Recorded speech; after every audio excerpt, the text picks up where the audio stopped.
Okay, so that wasn't, I didn't unplug that to show you guys what it was. That was actually unplugged. Today we're dealing with some drama. My Dodge got me stuck. So, gotta figure this out. Went to try to start it in the parking lot and it wouldn't start.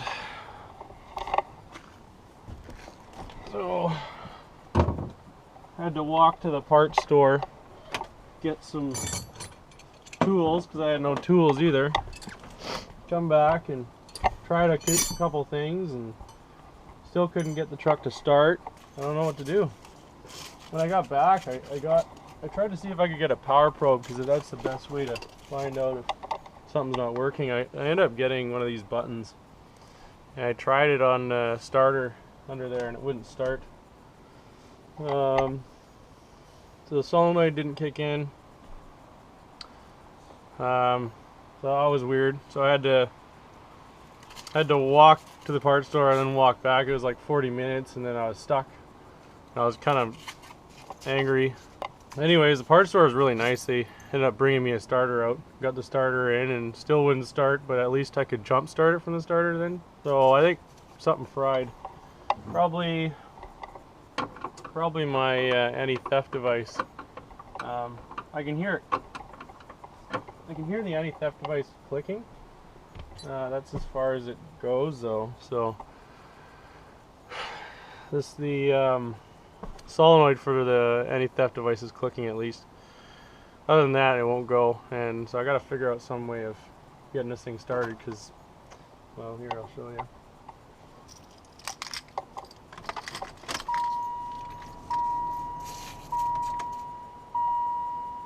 So you see it's like,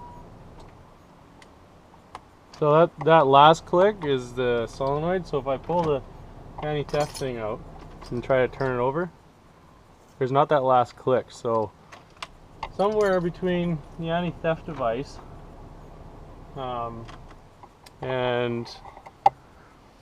the rest of the system. Start healthy dental habits. Oh, shut up, you. We've got a problem. So none of the fuses are bad, which is not a good start. When you look under my dash, it's like a nightmare. So many wires. So I gotta find out what wires are attached to what and start checking every single fuse. See if the system is tied in some other way. All the relays are good.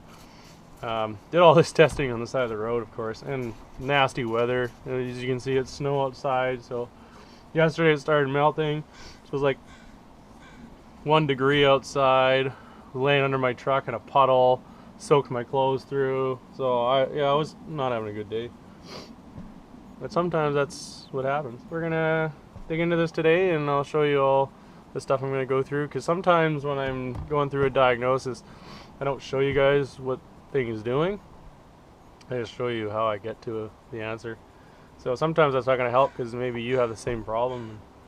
But anyways, these anti-theft devices sometimes is a pain in the butt. So I'm gonna go around it and if I have to. So I've got a bunch of fuses I bought yesterday, so we're going to start with going through all these fuse panels, all these fuses right here, and figure out if I got one that's blown. It has nothing to do with the starting circuit, but maybe someone tied into one of these fuses.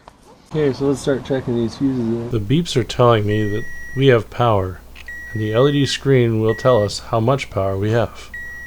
A power probe will tell you if you either have ground or power on a specific circuit. But they are also not cheap, ranging about $140 for one. An incandescent test light can be purchased anywhere from $5 to $50. The reason I do not recommend an LED test light is that it will not put a load on the circuit, and will ultimately only test if you have power on that circuit. It will not tell you if the circuit is compromised, only that it is connected to power. This will ultimately extend your search time for the actual issue.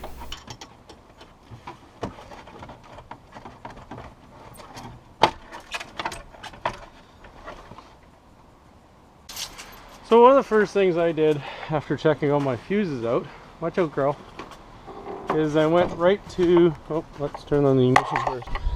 I wanted to check and see if I had any start and neutral park or whatever.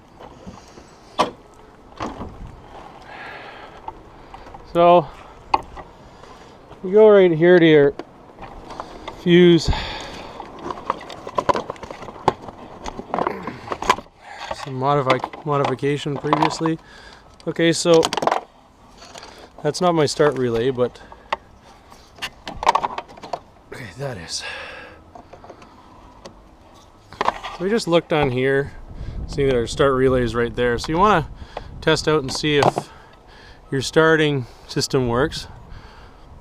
You do this little, make this little weird wire here, any household wire, lay it around, and you just test it out. This is gonna,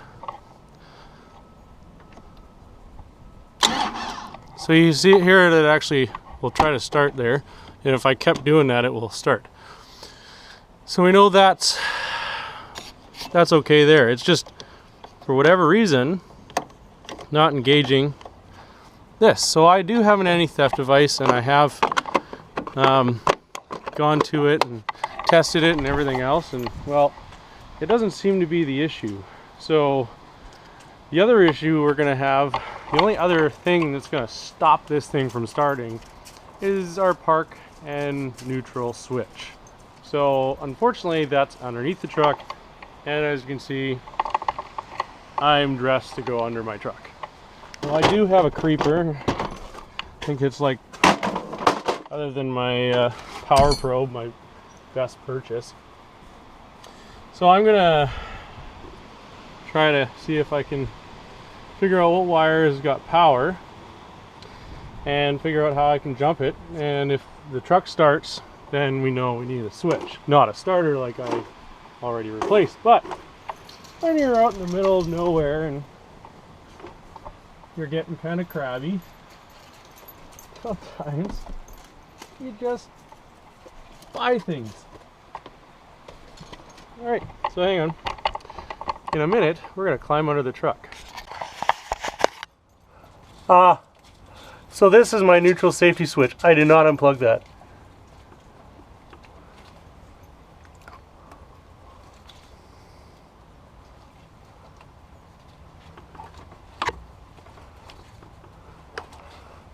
Okay, so that wasn't, I didn't unplug that to show you guys what it was. That was actually unplugged.